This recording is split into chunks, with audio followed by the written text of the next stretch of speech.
5 months ago, Gigak made a video titled Demon Slayer just set a new standard, in which he's talking about how Demon Slayer Season 2 especially, and its animation have just elevated the bar for quality animation to a whole new level. And I must say, I agree with him. While I think the story and characters are not that great, the animation and action in Demon Slayer are actually unbelievable. In Season 1, I didn't think it was that great, outside of a few short fight scenes and episode, I think, 19. However, in Season 2, the whole district arc is essentially just a full-on action sequence that takes place in like 2 hours. And everything about it is just pure quality animation. And this is the same way I feel about Rise of the Teenage Mutant Ninja Turtles, the movie. Now, Rise of the Teenage Mutant Ninja Turtles was already a new bar, a new standard for Western animation. From episode 1, which is usually one of the earliest episodes in production, was already a banger. It was already awesome, and it set itself apart from the rest of Western animation. You can almost never find something that is so well done, so consistently.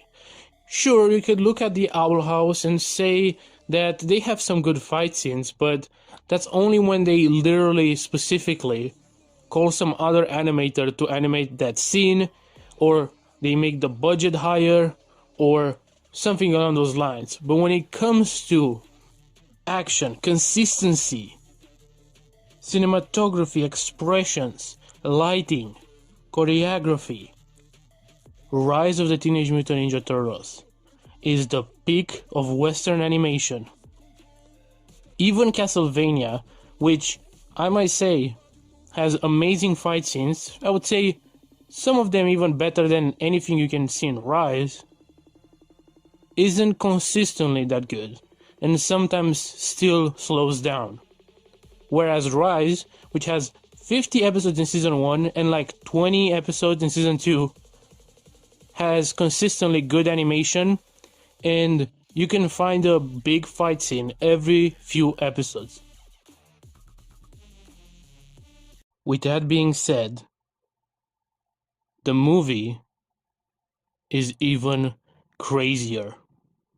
The Rise of the Teenage Mutant Ninja Turtles movie is set after the series finale, and it deals with Casey Jones coming from the future, sent by Leonardo, an old Leonardo, who has Raph's arm, which means that Raph is dead, Donnie is also dead, and the only alive people, or turtles, I guess, are Leo and Mikey. And then Mikey sacrifices himself to send Casey back in time.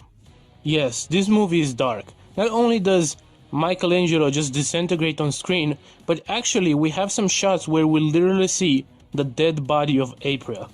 And we even see Leo bleed, which is very rare when it comes to Teenage Mutant Ninja Turtles cartoons. Blood, it's not the rule, it's an exception. After Leo sends Casey back in time, Casey has to go and find a specific artifact that can stop the Krang from coming to the world. The Krang are those interdimensional brains that kind of want to take over the world. So essentially the rest of the part of the movie is them coming into our world, and then the turtles have to fight them through numerous means, including Raphael getting transformed into one of those creatures and has to fight Leo because, you know, he's mind controlled. And that fight scene, it's another example of what I'm talking about when I mean action. This movie is awesome in terms of action, and everything about it, to be fair, looks just unbelievable. I mean, just them running through the city looks so goddamn gorgeous. It's incredible. At the end of the day, the big ending and finale is the turtles fighting the Krang. A fight that is shorter than I would have wanted to, but actually we got the long version, the uncut version of that fight scene, which I'm guessing Nickelodeon or Netflix told them to cut 10 minutes out of the movie or something. But the uncut version of that fight scene is absolutely unbelievable, absolutely spectacular. I can't even begin to tell you how beautiful it is. I'm just gonna probably show it on screen. This is insane levels of animation, and this is just kind of like the animatic, the storyboard for it. It's not even color. At the end, Leo has to face the Krang. He's one-on-one with the Krang. This movie is more or less about his arc. In the beginning of the movie, he is very irresponsible. He's basically the reason why the Krang are even here. So at the end of the movie, he's taking responsibility for it. He's going to fight the Krang and then teleport himself and the Krang in the other dimension, where then he tells Casey, hey, close the portal. I know I'm gonna stay here, but that's a sacrifice I'm willing to take. And then that happens. And then at the end of the movie, Mikey uses the same technique he used in the future to bring, Leo back. But instead of doing it through time, he does it through space. So he breaks a portal and brings him back with the help of, Raph and Donnie, because otherwise he would have died from it like he did in the previous usage of that power. Obviously, I didn't talk in too much depth about the plot because I really want you to go and watch it. This is an incredible looking movie, and even though I had some problems with the humor, sometimes the humor was maybe too much. There was too much joking even in serious situations. However, it was also way darker than the show is usually, with actually showing killings on screen. So it was very weird. In a way, it was more comedic than the show, but in another way, it was more darker than the show. And maybe that makes it a little jarring to go from people dying to people laughing, But this movie is and looks incredible. And this is mostly because of the studio, Flying Bark Productions. Now, to be fair, I think the storyboards, which are the bones, the basis of all this action, is made by people that don't work at Flying Bark Productions. So, to be fair, they are the real heroes. They are choreographing and drawing and do anything to set up and basically draw the structure and everything about those fights, right? So they are the primal people to quote-unquote blame for this. However, Flying Bark Production is an incredible studio that has worked on so many greatly animated shows. Think about Lego Monkey Kid. That show, like Rise, pushes the boundaries for Western animation in terms of quality. The last episode of What If, for example, they worked on it, and that one has one of my favorite Marvel fight scenes of all time, which is the Guardians of the Multiverse versus Ultron. That fight and that one specific around like 30 to 40 seconds uncut part is very, very great. And you even have glitch techs, which occasionally would have a great fight scene as well.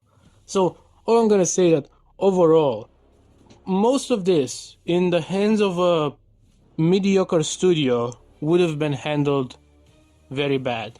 Look at, for example, the Ben 10 reboot. I watched some of these reboots fight scenes, and some of them are very good. I'm not gonna lie, some of them are actually pretty good. But when you compare the final product with the storyboards, the final product looks worse.